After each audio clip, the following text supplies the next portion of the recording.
할렐루야. 예, 감사합니다. 오늘은 나의 회목은 어디에 있는가라는 제목으로 말씀을 나누도록 하겠습니다.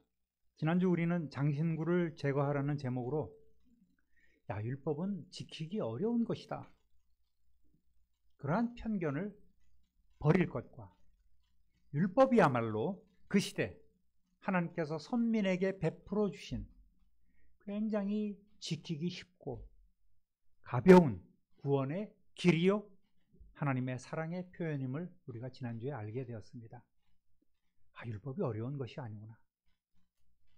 그래서 예를 들었죠. 우리가 율법 다 외우고서 지키는 사람 없지 않습니까? 그래서 정상적인 마음만 갖고 있으면은 법 몰라도 잘 살아갈 수가 있는 것입니다. 율법이 그렇습니다.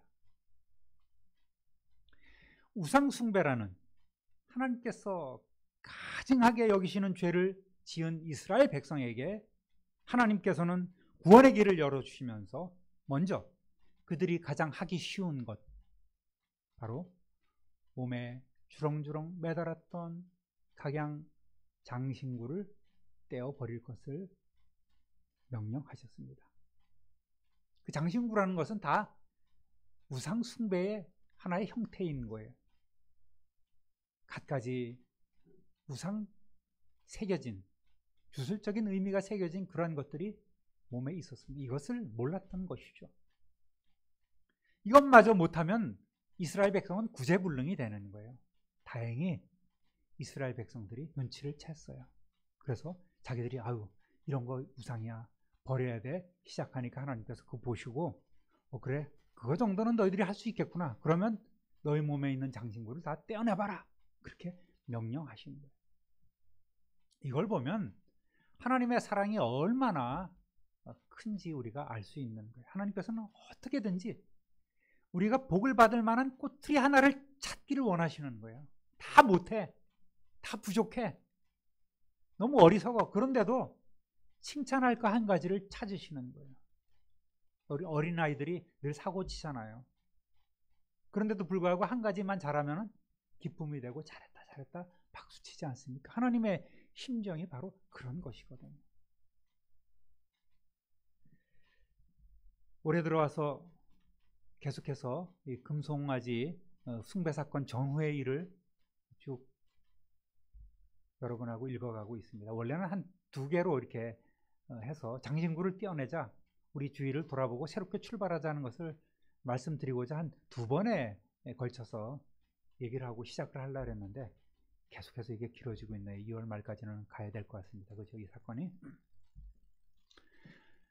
지금까지 겪어보지 못했던 그 재난을 우리가 겪으면서 우리의 신앙을 돌아보고 새롭게 시작하기를 원하는 그런 마음으로 준비해 가고 있습니다. 지난주에도 말씀드렸듯이 오늘 우리는 수많은 생활의 우상 가운데 살아가고 있습니다. 그런 것들이 우리의 믿음을 마비시키고 있는 거예요. 돈이나 명예, 명품, 연예인, 음식, TV, 스마트폰, 게임, 예술을 빙자한 음란, 잘못된 취미, 기호품 등등 하나님과의 관계를 단절시키는, 하나님께 쉽게 나가지 못하게 하는 수많은 장신구들이 우리의 몸을 주렁주렁 휘감고 있는 거예요. 그걸 우리가 알아야 됩니다. 특히나 자기 반성을 하는 거죠. 소위 죄종이라고 하는 목회자들의 행태는 하나님의 마음을 많이 상하게 해드린 것 같아요. 오늘 한국에 불어오는 그런 고난들이 분명히 목회자들의 책임이 98%는 되지 않을까 이렇게 생각을 합니다. 남들 대신해서 교회 연합기구나 교단의 행정일을 맡아야 할 그런 수고해야 될 직분들이 이제는 명예욕으로 변질되어 버리는 거예요. 기관장 하나 맡으려고 돈을 뿌리고 또 거기에 편승해서 우리 교단도 거기서 벗어날 수 없어요. 어디 지역의 장로회, 어디 지역의 뭐 무슨 회, 우리가 표가 몇 장 있으니 내려오시오. 후보자들 불러다가 식사 대접 받고 돈 봉투 받고,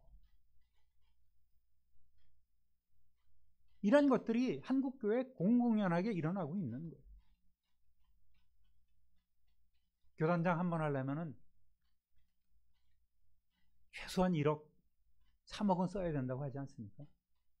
장로교 주요 교단은 10억입니다. 10억. 그 돈이 다 어디서 나오겠어요? 그리고 명함에다가 뭐 각종 그런 나 이런 사람이요. 그런 걸 보고 우리 목사님 훌륭한 분이라고 이렇게 자랑하는 분들도 나는 정상이 아닌 것 같아요.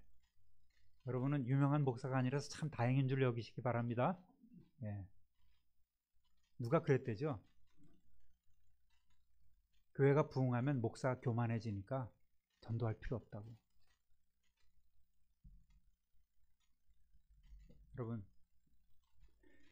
이런 교회가 망하지 않는 것이 기적인 거예요. 그뿐인지 아십니까? 목사로 불리기보다는 박사로 불리기 좋아하고, 목사 가운 대신에 박사 가운을 입고, 또 자식이 대를 이어서 목회를 하면 얼마나 훌륭한 일입니까? 그런데 그것이 세습이란 이름으로 썩어가고 있는 거예요. 물론 자식이 그만한 자격이 있고 그러면은 축복 가운데 또 이어받을 수도 있어요. 옛날 어차피 제사장들은 다 세습직이고 그렇지 않습니까? 그런데 이것이 잘못된 부분들이 너무너무나 많기 때문에, 문제점이 많기 때문에 이런 거를 오늘 비난하고 또 막고 있지 않습니까?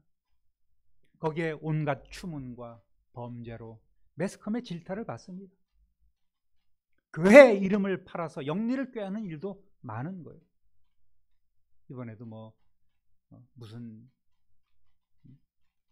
교회 안에 무슨 센터 만들어 놓고 대안학교를 만들어서 다 영리 목적으로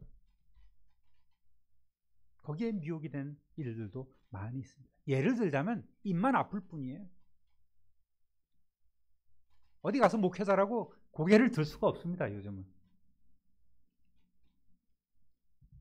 이 코로나 시기를 어떻게 보내느냐, 이것이 바로 한국교회의 내일을 결정할 것입니다. 그냥 떠내려갈 것인지 하다가 그냥 밀려날 것인지, 아니면 철저하게 성찰과 개혁으로 하나님의 뜻을 찾아서 제 길로 나아갈지 저는 두려운 마음으로 지켜보고 있습니다. 작은 교회, 힘없는 목회자이지만 기도할 수밖에 없어요. 우리 참빈누리교회 성도님들도 함께 기도하고 함께 준비해 주셔야 합니다. 모세가 또 이스라엘 백성들이 우상 숭배자들을 죽이고, 또 모세가 하나님 앞에 중보기도를 해서 하나님께서 심판을 미루셨고, 이스라엘 백성들이 장식물을 떼어냈다고 해서 이스라엘을 버리시겠다, 내가 너희와 함께 가나안으로 가지 않겠다 하신 그 하나님의 징계에 대한 철회가 이루어진 것은 아직 아니죠. 여전히 하나님은 나는 너희와 못 간다, 너희는 내 백성이 아니다, 이렇게 말씀하고 있는 상황인 거예요. 백성들이 그들의 몸에서 장신구를 떼어난 것은 작은 변화에 불과한 것입니다. 이제부터가 중요한 것 아니겠습니까? 오늘 우리에게 중요한 것은 하나님의 언약 안에 속한 자로 살아가는 거예요. 이거를 우리는 한시도 잊어서는 안 됩니다. 그러면 어떻게 해야지만 다시금 우리가 하나님의 신뢰를 회복할 수 있을까요? 따라해 보겠습니다. 회막이 필요합니다. 7절 보니까 모세가 항상 장막을 취하여 진 밖에 쳐서 진과 멀리 떠나게 하고 회막이라 이름하니 여호와를 앙모하는 자는 다 진 바깥 회막으로 나아가며. 먼저 우리가 알아야 될 것은 두 가지 회막이 있다는 거예요. 회막은 뭐예요? 글자 그대로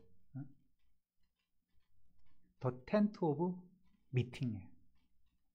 하나님과 만나는 천막이라는 거예요. 첫 번째는 진 바깥의 회막입니다. 이 그림은 지금도 그 성지에 사는 베두인들의 천막이에요. 아마 이스라엘 백성들이 출애굽해서 광야에 살 때에 이러한 텐트들을 많이 쳤을 것입니다. 그 중에 하나, 볼품없는 이 텐트를 모세는 구별해서 진 바깥에 세운 것입니다. 오늘 본문에 나오는 회막이죠. 금송아지 사건 이후 하나님께서 지시하신 그 성막 성전이 다 지어지고 봉헌되기 전까지 최소한 1년 이상, 어쩌면 모세는 대제사장이 아니어서 하나님의 그 성막 황금집으로 들어가서 마음껏 예배하지는 못했을 것이다. 하지만 지도자로서 하나님과 늘 교제하기 위해서 이 회막은 상당 기간 동안 진 밖에서 있었을 것이다. 이렇게 학자들은 생각을 하고 있습니다. 오직 모세만의 개인 텐트인 거예요. 두 번째는 진 중앙에 회막이 있습니다. 진 바깥에 세워진 모세의 텐트가 있고, 진 중앙에 세워진 우리가 흔히 잘 알고 있는 타버너클, 성막이 있습니다. 이건 아직 지어지지 않았어요. 아직 하나님께서 설계도는 주셨지만 지어지지는 않았습니다. 이스라엘이 시내산을 떠나서 가나안으로 진군하기 시작하면서 이동할 때마다 또 걷어서 도착하면 그것에 치는 이러한 성막 성전이 바로 이 성전이 되는 것입니다. 모세는 금송아지 숭배 사건 이후에 하나님께 회개하면서 기도할 장소를 구별하였습니다. 그것은 이스라엘 진중에 있으면 방해가 될 뿐입니다. 그래서 장막을 취하여서 항상 진 밖에 쳐놓고 그곳에 나아가서 하나님과 대화를 하였습니다. 여러분, 우리는 그렇게 과거에 배웠잖아요. 성막은 교회를 상징한다고. 그런데 제가 재작년에 이 사경회를 통해서 여러분에게 말씀했습니다. 성막은 교회를 상징하는 것이 아니에요. 교회는 이미 이스라엘 백성들입니다. 애굽이라는 세상에서 불러낸 사람들의 에클레시아 불러냈다 아닙니까? 그래서 이스라엘 백성들이 교회인 거예요. 그럼 성막은 뭐냐? 그 교회 안에 지어진 바로 예수 그리스도로 이루어진 구원의 길인 것입니다.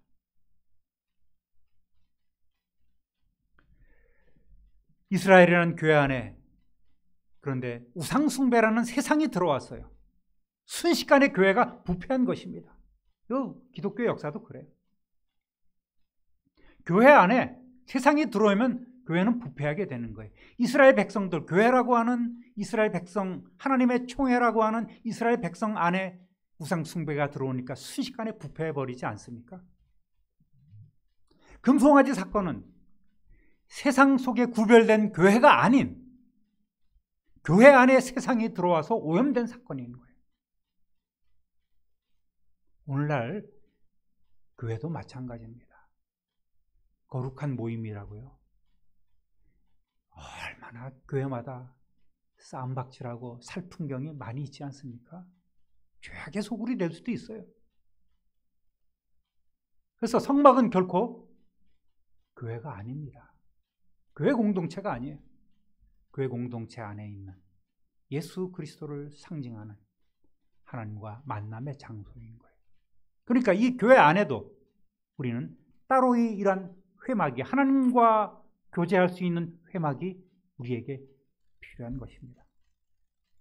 그것은 요즘에는 심령 성전이라고 얘기를 하죠. 오늘 이것이 우리의 모습이 될 수 있는 것이죠. 성도라고 부르면서 교회는 나오지만 이스라엘 백성처럼 여전히 세상에서 허우적대고 있는 것이 우리의 모습이란 말입니다.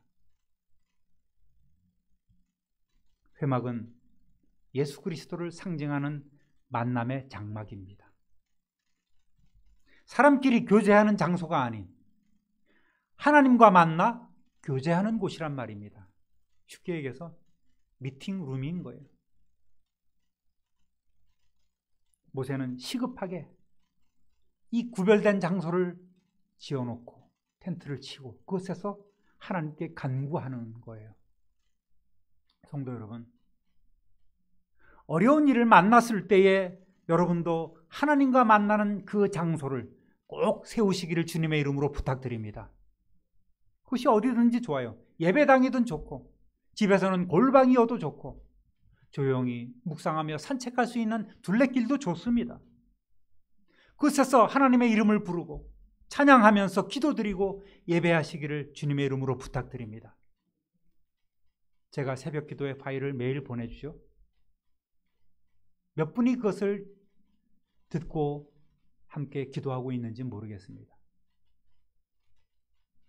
우리 권사님 몇 분은 꼭 이곳에 와서 그 새벽 기도 파일을 틀어놓고 함께 예배하고 기도하고 가시는 분들이 있습니다.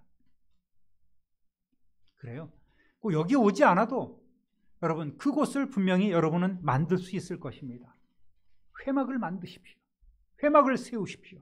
여러분만의 개인 텐트를 하나님과 교제하기 위한 텐트를 세우시기 바랍니다. 따라하겠습니다. 앙모하는 마음이 필요합니다. 이렇게 진 밖에 세워진 회막은 하나님을 앙모하는 백성들이 하나님 앞에 나와 예배하는 장소가 되었습니다.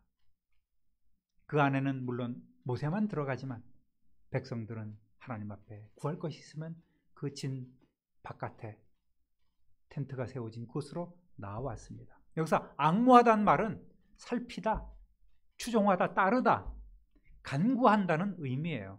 여러 가지 의미가 여기 들어가 있습니다. 늘 하나님의 뜻을 살피고 늘 하나님의 뜻을 따르고 또 하나님 앞에 간구한다는 것이 바로 앙모한다는 거예요. 회막이 세워졌어도 눈앞에 회막이 있음에도 불구하고 그것에 나아가지 않고 기도하지 않는다면 아무 소용이 없죠. 하나님을 앙모하는 마음이 없다면 그 자리로 나아가지도 않습니다. 비록 모세처럼 회막 안에 들어갈 수는 없지만 진실로 하나님을 찾는 이들은 이곳으로 나아가 기도할 수 있었습니다. 오늘은 이때하고는 다르죠. 여러분 심령 가운데 세워진 그 성막, 성전, 또 여러분이 기도할 수 있고 무릎 꿇을 수 있는 그곳, 그 성막을 여러분 세우시고 그곳에서 기도하시기를 다시 한번 주님의 이름으로 부탁드립니다. 8절 있습니다. 모세가 회막으로 나아갈 때에는 백성이 다 일어나 자기 장막문에 서서 모세가 회막에 들어가기까지 바라보며, 이스라엘 백성에게 있어서 이 회막은 자기 자신들의 운명을 결정짓는, 미래를 결정짓는 중요한 것이 되었습니다. 하나님은 자신들을 내치셨어요. 함께 가지 않겠다고 하셨습니다. 너희는 내 백성이 아니라고 말씀하셨습니다. 그런데 그곳에서 모세가 기도하는 거예요. 그러니까 백성들의 관심은 바로 그 회막에 쏠린 것입니다. 모세가 회막으로 나아갈 때는 모두가 일어섭니다. 그리고 그 모세를 바라봅니다. 하나님께서 모세를 통하여 어떤 말씀을 전해 주실지 모두 뜨거운 관심을 가지고 지켜보고 있는 거예요. 9절 10절 모세가 회막에 들어갈 때에 구름 기둥이 내려 회막문에 서며 여호와께서 모세와 말씀하시니 모든 백성이 회막문에 구름 기둥이 서 있는 것을 보고 다 일어나 각기 장막문에 서서 예배하며.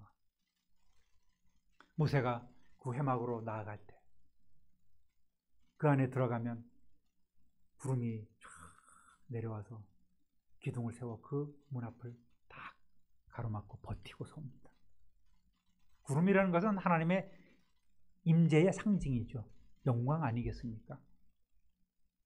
성도 여러분, 이 회막이라는 것이 비록 볼품없는 작은 텐트에 불과하지만 그곳에 하나님께서 임재하시면 그것이 천국이 되는 거예요.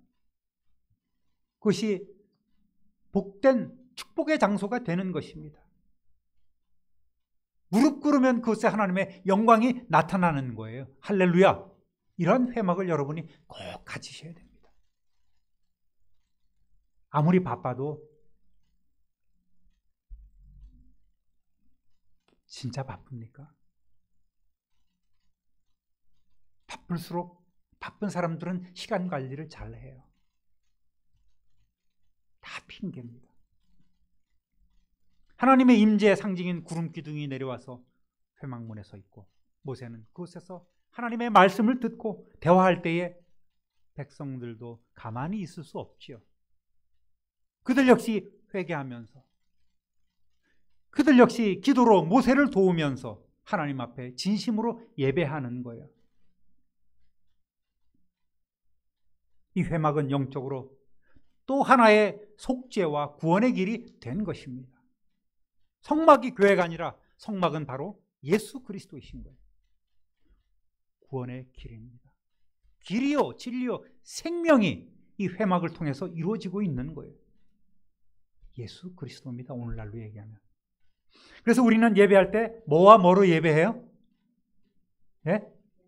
영과 진리. 영과 진리가 뭐라고 말씀드렸어요, 제가. 영은 뭐예요? 그렇게 얘기를 해도 감사합니다. 영은 쉽게 생각해요. 영은 성령님이에요. 진리는 뭐예요? 예수님이에요. 예배는 성령님과 예수 그리스도로 하나님 아버지께 예배하는 것이에요. 이렇게 쉽게 생각해 풀어주면 되는데 너무나 어렵게 영과 진리로 예배할지니라. 신령과 진정으로. 진정은 예수 그리스도에 대한 그런 것이 드러나 있지 않아요. 잘. 쉽게 접근해야 되는 거예요. 이렇게 가르쳐주는 분이 없어요. 몰랐죠? 영과 진리로 예배한다는 것이 바로 성령과 예수 그리스도로 예배하는 거예요. 여러분, 성령과 진리이신 예수 그리스도로 예배하는 저와 여러분 되시기를 주님의 이름으로 축원합니다. 11절 사람이 자기의 친구와 이야기함 같이 여호와께서는 모세와 대면하여 말씀하시며 모세는 진으로 돌아오나 눈의 아들 젊은 수종자 여호수아는 회막을 떠나지 아니하니라. 가장 부러운 대목입니다. 저는 정말 이 대목이 성경에서 어쩌면 가장 부러운 대목일 수도 있어요. 친구와 이야기하는 것처럼 대화를 할 수 있다면 얼마나 좋을까요? 우리 처남이 이틀 집에서 지금 자고 있는데 얼마나 그 누나하고 이야기꽃을 피우는 좀 해. 도란 과거 추억하면서 이렇게 그 보니까 참 그 아름답고 참 마음이 좋아요. 내가 하나님은 우리 아버지인데 물론 아버지에 대한 반감을 갖고 있는 인간적으로 그런 사람도 세상에 많지만 우리가 진짜 아빠 아버지라고 부르는 그 하나님과 이런 도란 얘기를 하고 하나님 아버지 이런 것이 필요해요. 저는 이렇게 생각하는데 아버지 도와주세요. 이런 얘기를 우리가 도란 할 수 있다면 얼마나 좋을까 하는 그런 생각을 해봅니다. 친구와 이야기하듯이 하나님과 대화할 수 있다면 얼마나 좋을까. 이것이 불가능하거나 어려운 일이 아닌 거예요. 힘을 주어서 전지전능하시고 위대하시고 거룩하시고 사랑이 풍성하신 하나님 아버지 이렇게 안 불러도 돼요. 간절히 바라옵고 원하옵고 기도하옵고 간구합니다. 이렇게 안 해도 되는 거예요. 아버지 부르시면 하나님께서 나 여기 있어. 어린아이들이 그러잖아요. 울면 어디서든지 부모가 쫓아오지 않습니까? 어른들이 쫓아오잖아요. 그리고 그 아이를 챙겨주지. 우리가 하나님 앞에 어린아이가 돼서 아버지 울부짖으면 찾으면 하나님께서 찾아오셔서 나 여기 있다. 두려워하지 마라. 이렇게 말씀해 주는 거예요. 할렐루야. 이게 어려운 게 아닙니다. 안 해봐서 그렇지 여러분이 실제로 한번 해보면 참 좋은 거예요. 그러면 1시간이든 2시간이든 기도할 수 있는 거예요. 오늘 드린 말씀을 정리합니다. 제일 먼저 우리는 우리 자신의 회막을 세워야 합니다. 기도할 수 있는 곳, 하나님과 만나 예배하며 교제할 수 있는 그 회막을 가져야 합니다. 비록 화려하지 않아도 볼품 없고 누추한 곳이라도 그것을 구별하십시오. 우리가 전에 본 영화 가운데 워룸이 있지 않습니까? 못 보신 분도 있지만 월은 전쟁 지휘소란 말이에요. 사탄과 대적하기 위해서, 마귀 사탄과 대적하기 위해서 우리는 기도로 준비하고 작전을 짜야 되는 거예요. 이런 기도의 실이 오늘 여러분에게 말씀드린 회막이 우리에게 있어야 된단 말입니다. 그곳에서 기도하고 그곳에서 말씀 보면서 찬송한다면 성령 하나님께서 분명히 여러분에게 말씀을 주시고 여러분에게 음성을 들려주실 줄로 믿습니다. 또 하나님께서는 성경 말씀을 통해서 말씀하세요. 꼭 기도 가운데 음성이 들리고, 그것이 아니라 우리가 하나님 앞에 기도하고 말씀을 펴고 그 말씀을 읽고 묵상하면 그것이 하나님께서 내게 주시는 하나님의 말씀인 거예요. 하나님의 음성이 되는 거예요. 꼭 신비적으로 이렇게 진도야, 너는 언제 어디서 무엇을 해야 한다, 이런 것이 하나님의 응답이 아니란 말입니다. 여러분, 그리고 또 하나님과의 교제는 일방 소통이 아니에요. 하나님께서 내게 무조건 주시고, 또는 내가 하나님 앞에, 대부분 우리가 다 그래요. 기도하면 하나님 아버지 이것도 주시고 저것도 주시고 이렇게 해서 다 해줄 줄 믿습니다, 아멘 하고 발딱 일어서면 그것이 하나님 앞에 일방적인 통보지 하나님과 무슨 교제가 있겠어요. 하나님께 기도하고 하나님의 음성을 듣는 훈련도 우리에게 필요한 거예요. 기도하고 또 잠시 기다리고, 기도하고 또 기다리고, 그럼 하나님께서 여러분에게 여러분 심령 가운데 내주하시는 성령님이 순간순간 그때그때마다 말씀해 주십니다. 할렐루야. 그런 단계까지 여러분 들어야 돼요.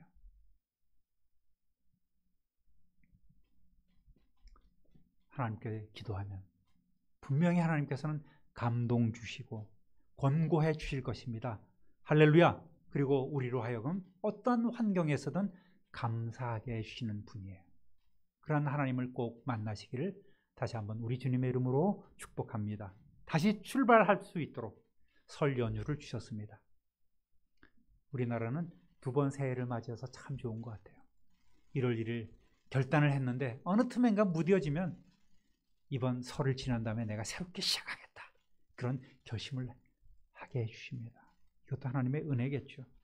연초 무뎌진 마음을 다시 한번 새롭게 하고 이제 회막을 세우고 회막을 통해서 하나님께 나아가는, 예수 그리스도를 통해서 하나님께 나아가는 저와 여러분 되시기를 우리 구주 예수 그리스도의 이름으로 축원합니다. 축원합니다. 축원합니다. 참 좋으신 하나님 아버지 감사합니다. 오늘 우리는 믿음 생활할 때에 하나님과 교제하며 하나님의 음성을 들을 수 있는, 대화할 수 있는 회막이 필요함을 알게 되었습니다. 무너진 회막, 방치되었던 회막을 다시금 세우는 우리 성도들이 되게 하여 주옵소서. 또한 하나님을 늘 앙모하며 하나님의 뜻을 구하며 하나님 뜻대로 살아갈 수 있는 성도들 되게 하여 주옵소서. 우리의 의지로 할 수 없사오니 성령 하나님 친히 강권적으로 능력으로 우리를 다루어 주시고 일하여 주옵소서. 감사와 찬송과 영광을 하나님께 돌리오며 사랑 많으신 우리 구주 예수 그리스도의 이름으로 축복하며 기도 올리옵나이다. 아멘.